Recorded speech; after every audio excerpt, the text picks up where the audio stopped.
ছেলেটার কি হয়েছে, ছেলেটা ফার্স্ট ইয়ারে পড়াশোনা করে নাই।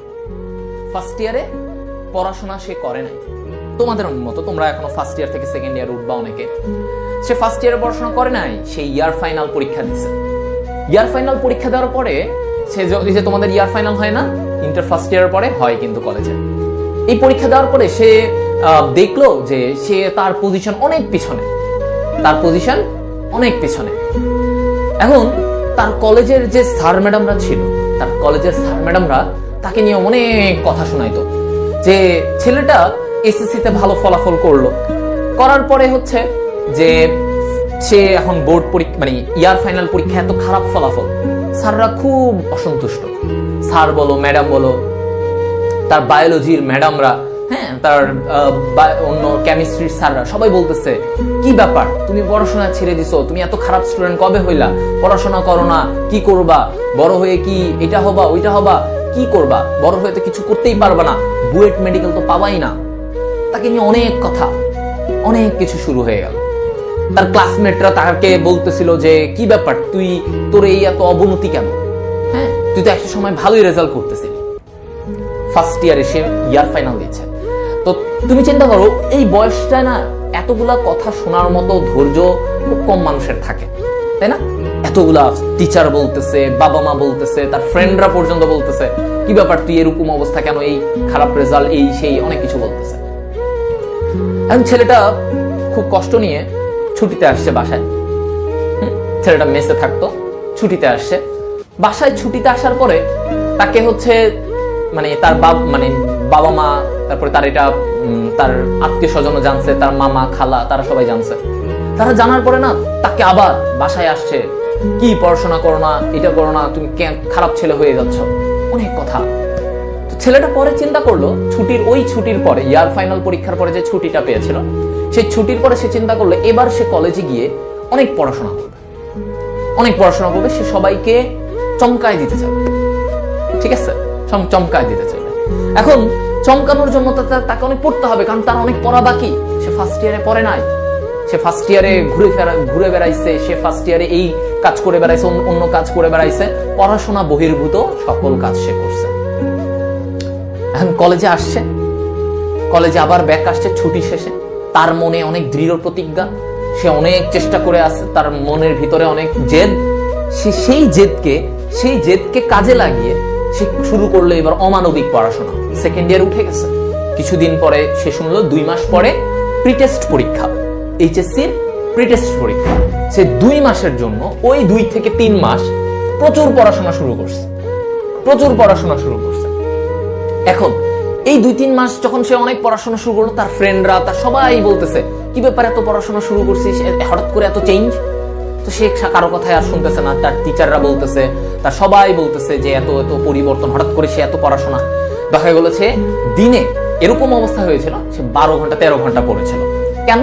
কারণ তার ওই যে ইয়ার ফাইনাল পরীক্ষায় তার প্যারেন্টস, তার টিচার, তার ক্লাসমেট সবাই তাকে নিয়ে অনেক কথা শোনাইছে, সে আবার পড়াশোনা শুরু করছে।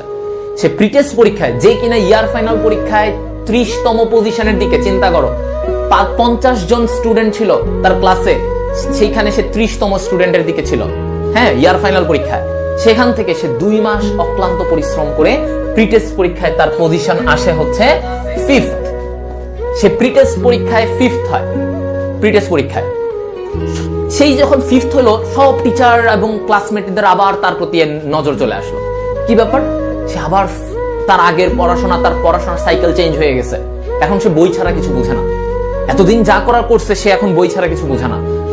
প্রিটেস্ট পরীক্ষা শেষ, প্রিটেস্ট পরীক্ষার 3 মাস পরে আবার টেস্ট পরীক্ষার রুটিন, টেস্ট পরীক্ষা। এই সময়ে তার পড়াশোনার লেভেল আরো বেড়ে গেছে, সে এখন নিজেকে অ্যাডমিশন লেভেলের জন্য প্রস্তুত করা শুরু করছে। তার এইচএসসির পড়াশোনা শেষ, সে এইচএসসির পড়াশোনা শেষ করে এমন পড়াশোনা শুরু করছিল, পরে সে টেস্ট পরীক্ষায় ফার্স্ট, এটা ছিল রেজাল্ট, টেস্ট পরীক্ষায় ফার্স্ট হয়েছে। এই 50 জনের মধ্যে আবার সে ব্যাক করছে, তার নিজের ফার্স্ট হয়েছে। এবং টেস্ট পরীক্ষার পরে তখন অনেক সময় থাকতো এইচএসসি টেস্ট পরীক্ষার পরে, এবং ওই সময়টার মাঝখানে টেস্ট পরীক্ষায় সে ফার্স্ট হওয়ার পরে তার তো জিল অনেক বেশি, সে তো রেডি যে তার তো প্রিপারেশন খুব ভালো, এবং ওই প্রিপারেশনটাকে আরো বাড়ানোর জন্য সে গ্র্যাজুয়ালি অ্যাডমিশনে অ্যাডমিশনের প্রস্তুতি নেওয়া শুরু করে। তার ইচ্ছা ছিল মেডিকেল, সে মেডিকেলের ইচ্ছা নেওয়া, সেই স্বপ্ন পূরণের জন্য সে প্রিপারেশন নেওয়া শুরু করে। এবং ওই প্রিপারেশন নিতে নিতে সে বিভিন্ন বই, অ্যাডমিশন লেভেলের পড়াশোনা সব কিছু পড়া শুরু করে দেয়। তার ফ্রেন্ডরা সবাই দেখে যে কি ব্যাপার, সে হাতে তার বিভিন্ন বই, আগে তার হাতে একটা বই দেখা যেত না, এখন তার হাতে এক সাবজেক্টের 3-4টা বই দেখা যাচ্ছে। সেই বই নিয়ে ঘুরতেছে। সে বায়োলজির জন্য, মেডিকেল অ্যাডমিশনের জন্য বায়োলজির 3-4টা রাইটারের বই নিয়ে ঘুরতেছে।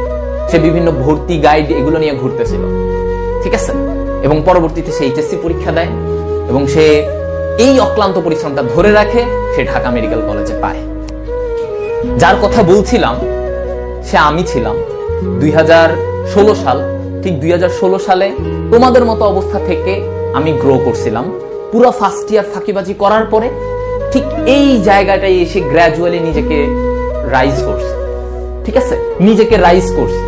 তো আমার ব্যাপারে এমন ছিল না যে আমি ভাইয়া একদম ইন্টার ফার্স্ট ইয়ারেই ফার্স্ট বয় ছিলাম, ওইখানেই সেকেন্ড বয় ছিলাম, এরকম কিছু ছিল না। অনেক ফাঁকিবাজি করে ফেলছিলাম, কিছু ভুল ত্রুটির কারণে অনেক সময় দেখা গেছে এটা করছি। কিন্তু এরপরে নিজেকে টাইম দিছি, নিজের পড়াশোনার পিছনে টাইম দিছি, নিজের অনেক বেশি পরিশ্রম করছি, যার কারণে আজকে পরবর্তীতে আমার গ্র্যাজুয়ালি নিজেকে উপরে উঠাইছি। সো তুমি যদি আজকে যারা এখানে আসো 23 ব্যাচে, তোমাদের সময়টা হচ্ছে ওই যে ঠিক যেই সময়টা আমি পড়াশোনাটার একটা টার্ন করছিলাম, আমার পড়াশোনার চাকাটার গতিটা যেখানে উল্টা দিকে যাচ্ছিল ওটাকে আমি সোজা দিকে আনতেছিলাম, ঠিক সেই সময়টাই তোমরা প্রত্যেকে এখানে আসো। এই সময়টার সময় যদি চাকাটাকে ঠিকভাবে না ঘোরাও, এখনো যদি উল্টা দিকে ঘুরতে থাকো, পড়াশোনায় এখনো ওই সেম ঢিলামি, এখনো মনে হচ্ছে যে আজকের পড়াটা কালকে পড়ি, কালকের পড়াটা 2 দিন পর পড়ি, এই পড়াটার ফ্লোটা যদি এখনো এরকম থাকে, তাহলে ভাইয়া দিন শেষে তোমার অবস্থান তুমি নিজেও খুঁজে পাবা না। আমার সাথে আমি কামব্যাক করেছিলাম, সেই দিনের পর থেকে কামব্যাক করেছিলাম, কিন্তু এমনও আমি কয়েকজনকে দেখেছিলাম, আমার সাথে অনেক 1-2 জন ছিল যারা ওই সময়টায় কামব্যাক করে নাই। তারা ভাবছে আর 4 মাস পরে করবো, আরে অ্যাডমিশন তো আছে। এই যে পরে কামব্যাক করাটা, আর এই কামব্যাক হয়ে ওঠে না, আর তোমারও ওই সেম লেভেলেই তুমি থাকবা। তো এই কারণে তোমাদেরকে বলছি যে এখনো সময় আছে, এই সময়টা থেকে কাজে লাগাও। যদি এই সময়ের পরে গিয়ে তোমার মনে হয় যে ভাই আমি চেষ্টা করতেছি কিন্তু আমার তবুও হচ্ছে না, তবুও ধরে রাখো, অ্যাডমিশন পর্যন্ত ধরে রাখো। তারপরে যদি তোমার না হয়, ভাই আমার তাও হচ্ছে না, আমি এত চেষ্টা করলাম, তাইলে আমাকে বললো যে ভাইয়া আমি অনেক চেষ্টা করছি কিন্তু হয় নাই।